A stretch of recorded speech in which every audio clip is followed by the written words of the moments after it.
여러분, 오늘 본문의 배경은 로마 감옥입니다.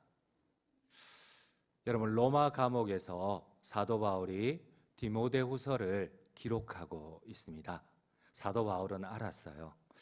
내년 따뜻한 봄이 오기 전에 자기가 감옥에서 순교할 것을 알았습니다. 여러분, 아니나 다를까 우리가 잘 알고 있듯이 사도 바울은 로마 감옥을 마지막으로 목이 잘려서 순교를 했습니다. 사도 바울은 자신의 인생의 마지막을 알고 있었어요. 그래서 자기는 이제 마지막으로 편지를 적습니다. 맞습니다. 디모데후서는 사도 바울이 죽음 직전에 기록한 마지막 성경입니다. 여러분, 마지막으로 가장 사랑하는 디모데를 위해서, 특별히 아들과 같은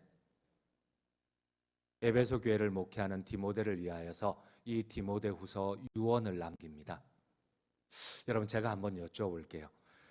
여러분들이 사도 바울이라면, 또 신앙생활을 할 때에 여러분, 교회를 위하여서 가장 중요한 마지막에 하나를 꼽는다면 무엇을 꼽겠습니까? 여러분들이 사도 바울이라면 사랑하는 아들과 같은 목회자, 교회를 위하여서 당부하고 싶은 가장 중요한 말이 무엇이겠습니까?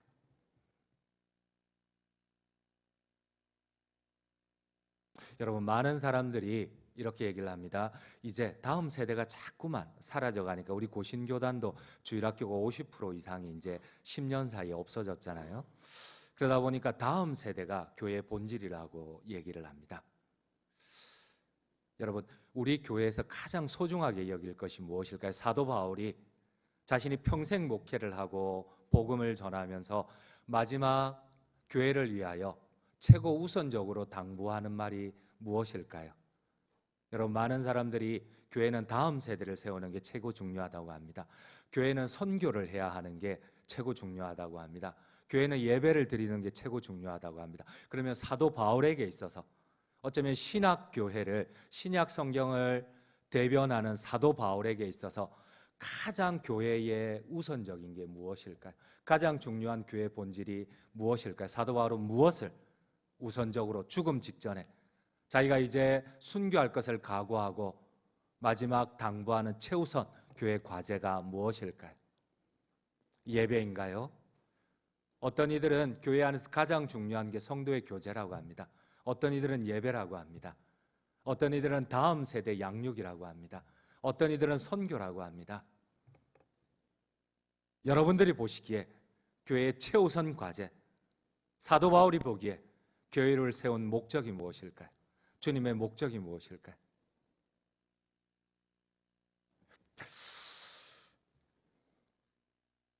여러분, 제가 서울에서 이제 부교육자로 한 6년 정도 있었습니다. 그리고 저희 교회 담임으로 내려올 때입니다. 마지막 저희 담임 목사님이 이제 저하고 마지막 제가 식사를 대접하는데 제 손을 꼭 잡고 마지막 당부를 하셨어요. 그 다음 년에 이제 제가 서울에서 모셨던 제가 여기 내려오고 그 다음 년에 목사님이 은퇴를 하셨어요. 만 70이 되셔서. 목회자로서 만 70 동안 이렇게 목회를 하시면서 제 손을 잡고 마지막에 딱 한 가지 중요한 것을 당부를 하셨어요. 어쩌면 그게 본인에게 있어서는 저에게 전해주고 싶은 가장 중요한 목회자로서 후배 목사에게, 담임을 나가는 목사에게 가장 중요한 교훈이었던 것 같습니다. 여러분, 그 교훈이 무엇이었을까요? 제가 서울에서 별명이 이거였습니다. 말 안 하면 강남 스타일이었습니다. 여러분, 제가 겉으로 보기에는 다들 강남 사람이라 그랬어요. 목동 사람이라 그랬어요. 그런데 말만 열면은 사투리를 쓰는 거예요. 그러니까 목사님은 말만 안 하면 강남 스타일이라 그랬거든요. 그러니까 목사님이 보시기에는 제가 조금 염려가 되었던 것 같아요. 그러니까 제 손을 꼭 잡고 김 목사는 설교도 잘하고 사역도 잘하니까 염려를 안 하는데 절대 여자를 조심하게, 초등학생이라도 절대 혼자 만나서는 안 되네. 고개를 끄덕이신다는 건 여러분들도 지금 저를, 근데 여러분, 웃은 게 제가 저희 교회에 왔어요. 저희 교회 오니까 그때 당시 이제 담임 목사님의 그 빈자리를 조수고 목사님이 한 몇 달 설교를 하셨어요. 근데 조수고 목사님도 이제 저에게 바톤을 넘기시면서 마지막 제 손을 꼭 잡고 당부하셨던 말씀이 뭔지 아세요? 똑같은 얘기였어요. 김 목사, 절대 여자를 조심하게. 다른 거는 내가 염려를 안 하는데 김 목사는 초등학생을 만나더라도 절대 사모님하고 같이 만나야 되네. 여러분, 그 두 분이 보시기에는 저를 위한 마지막 유언가도 같은 게 이렇게 목회를 할 때 자매를 조심하라는 거였습니다.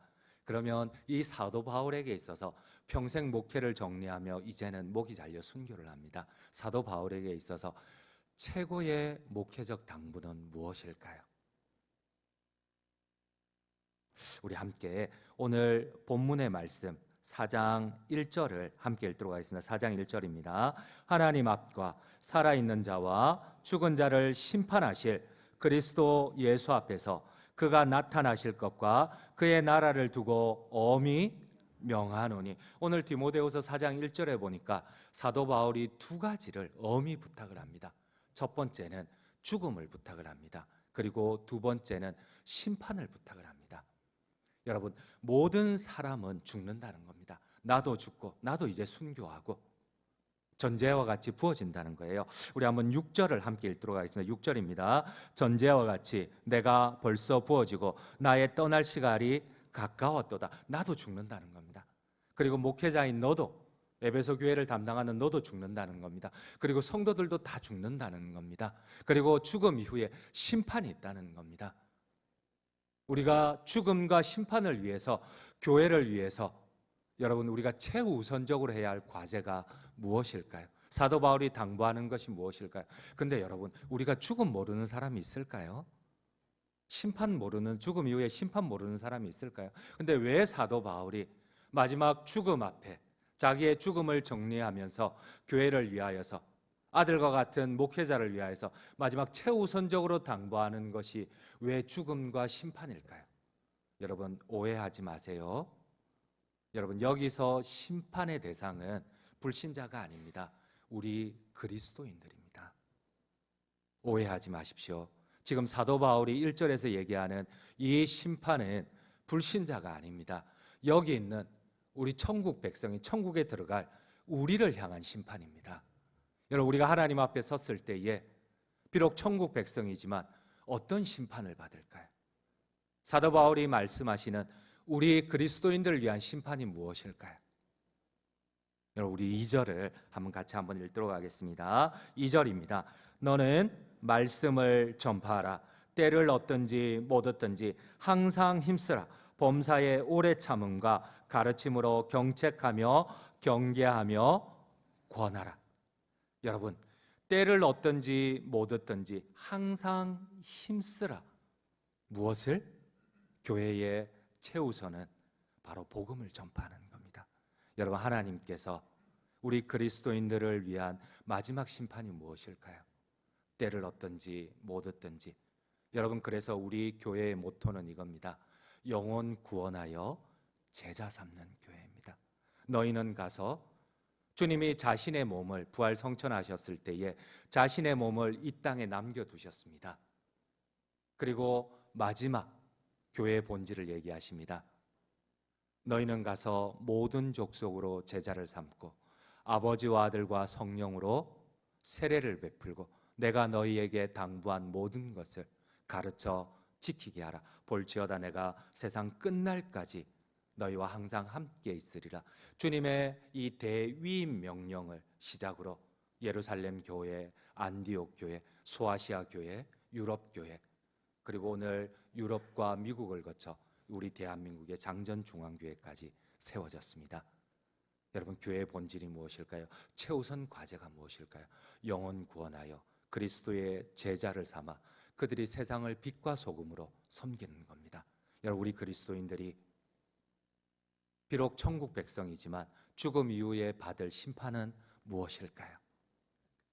여러분, 그래서인지 사도 바울은 이 복음을 전파하기 위하여서 평생을 선교사로 지냈습니다.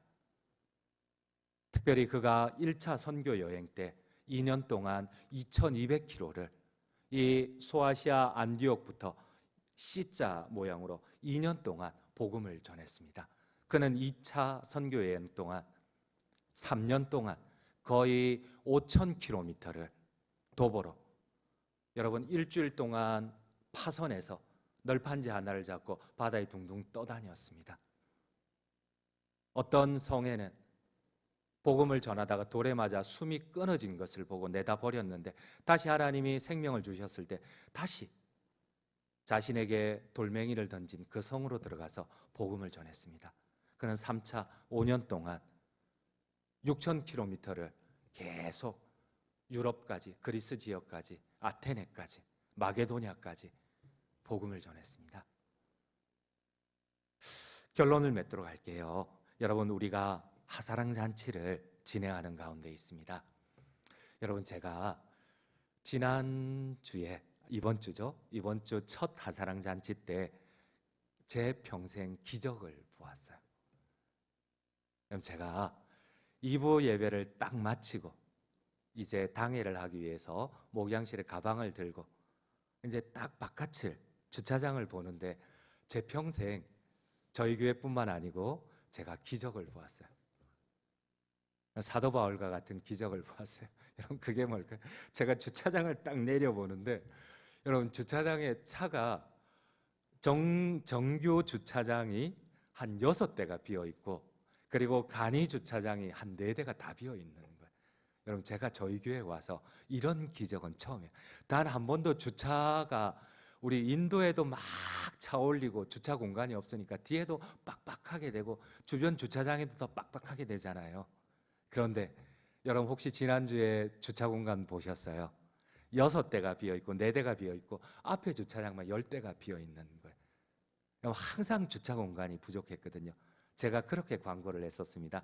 한 6대만 있고 6대만 비워달라. 근데 제가 나중에 들어보니까, 그날 점심을 먹으면서 들어보니까 세 가족, 우리 교회에 등록한 지 1년도 안 된 사람들조차 양산에서 오는데 차를 안 가지고 대중교통을 타고 왔대요.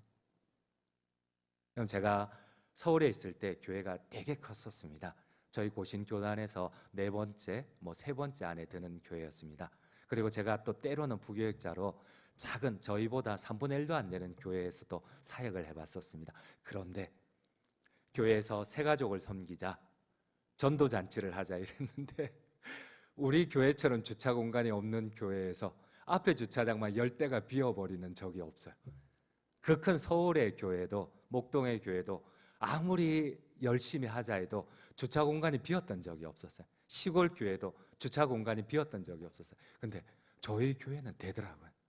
저희 교회는 한 영혼을 섬기자 하니까, 제가 여러분들 아시지만 광고 시간에 제가 양산에 있는 분들 대중교통용이나 이런 말 한마디도 안 했잖아요. 그런데 여러분, 우리 스스로 우리 이렇게 해봅시다 이러니까 이게 되더라니까요. 기적이 일어나더라니까요. 여러분, 너무 고맙고 감사하고 이번 한 주간 다시 2주 연속으로 저희가 구역 하사랑을 섬깁니다. 우리가 비록 내가 할 수 있는 일이 적지만 그러나 내가 할 수 있는 최선을 다해서 그 하나님의 분부 앞에서 우리가 최선을 다해 한 영혼을 섬기는 우리 모든 장전중앙 성도님들 되시기를 간절히 주님의 이름으로 축원드립니다.